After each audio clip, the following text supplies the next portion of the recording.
Frank Hyder is a well-known, renowned visual artist. When he started to become an artist, he thought the journey would be a straightforward progression. Over the years, he has discovered that the road has many twists and turns, numerous hills and valleys, and countless challenges.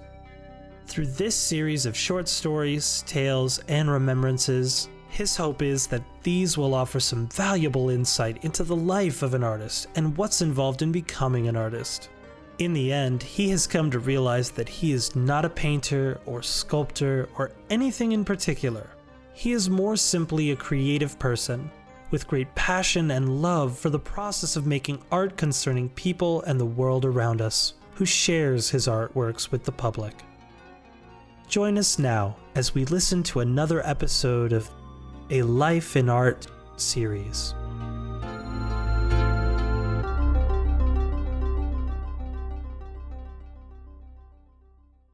Being a child of the 1950s, I grew up in a small town with classrooms that were packed with students because we were all the baby boomers. So there were many more children in the town in 1955 than the town ever could have imagined it would have in 1945.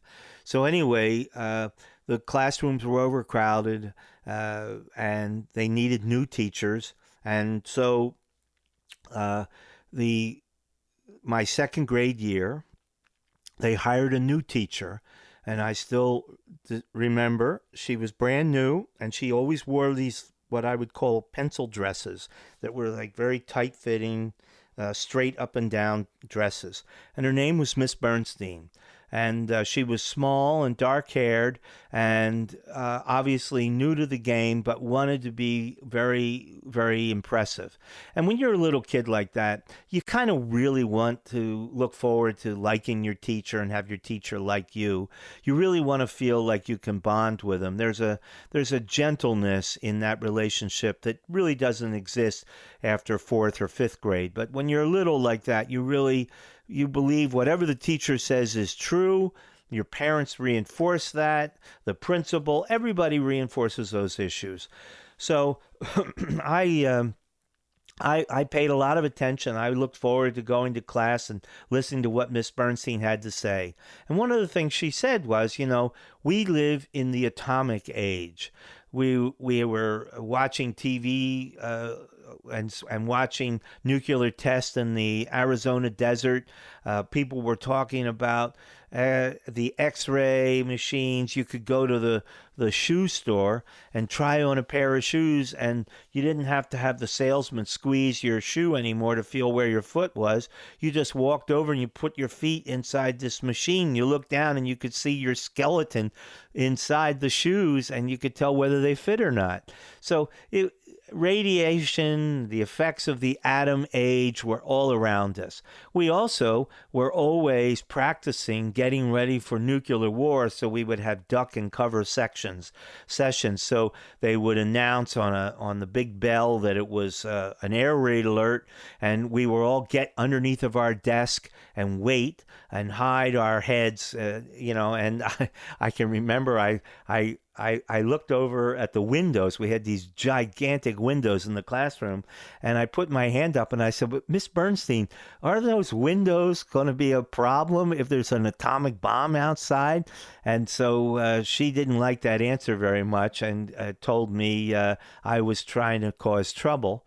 And I didn't see it that way. But anyway, she also told us one day that once the future was so bright that we were going to be able to do everything by pushing buttons.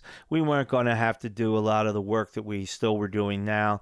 And in fact, because of that, our bodies were changing, and we were going to need less fingers because we had to just push buttons. So, and proof of that, she said, all you have to do is look at your hand, and you can see that one finger, the smallest finger, is smaller than all the others. And she said, that's because we don't need that finger anymore, and it's gently, slowly, just, be diminishing itself.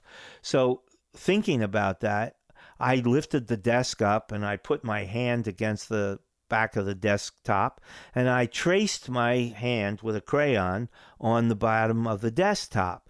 And every day when I would come in, I'd lift the desk and I'd put my hand against the silhouette that I had traced, just to make sure that during the night my finger hadn't gotten too much smaller. So as time passed, I kept doing that. And then one day was announced that we were going to make a trip to Philadelphia to the University Museum at the University of Pennsylvania, where they had mummies and they had Greek and Roman artifacts that we could look at. So anyway, it was a big day when you're in second grade. So we all got on the bus. Miss Bernstein and a couple of parents went along as chaperones. So we go over to the bridge to Philadelphia and we go into the University Museum, and you have that expectation of looking around and seeing things for the first time. And so as we're moving into the room, we had a guide who was showing us different things, and we're looking at hieroglyphics on the wall, and the guide's explaining to us, this is a menu for making beer. And I'm looking at this thing which I couldn't read at all and no one else could read, and I doubted even the guide could read it. But anyway, it was in hieroglyphics. So I'm looking at that, and so she said, this is a menu for making beer. And then we're looking at something else. And then there's a glass case, and in the glass case there was a mummy. And she said, this mummy is 3,500 years old. And I'm staring at the mummy, and my eyes fixate on the mummy's hand, which I could see from the side.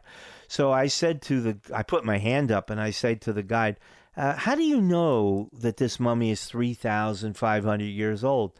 Oh, she says, well, we use carbon-14 dating. So my hand went up again. I said, what is carbon-14 dating? So she said, well, carbon-14 is we bombard some of the element with radiation, and we can tell from the carbon how old it is after it's been exposed to radiation. I said, is radiation the same as the atom bomb? She said, yeah, that's the stuff. So now I'm looking at the hand of the mummy, and I'm looking over at Miss Bernstein in her pencil dress, standing over there, who's now glaring at me because I'm asking too many questions. And I look down again at the mummy's hand. I look at my hand, and I look back over at Miss Bernstein, and I was very much aware of the fact that Miss Bernstein wasn't telling me the truth, because that mummy's finger looked just like mine. That mummy's finger was just as small in relation to its other fingers as my finger was. So her whole idea about fingers getting smaller and push buttons, all of that fell apart for me that day. And it was really kind of a moment of importance, because I realized for the very first time in my life that you just couldn't believe all of your teachers, and you couldn't believe all the authority figures, because sometimes they just told you things that weren't true. And I'm eternally grateful for that opportunity, because it built into me a sense of make sure, find out, do your own research, which is a policy that I've tried to stick with for the rest of my life.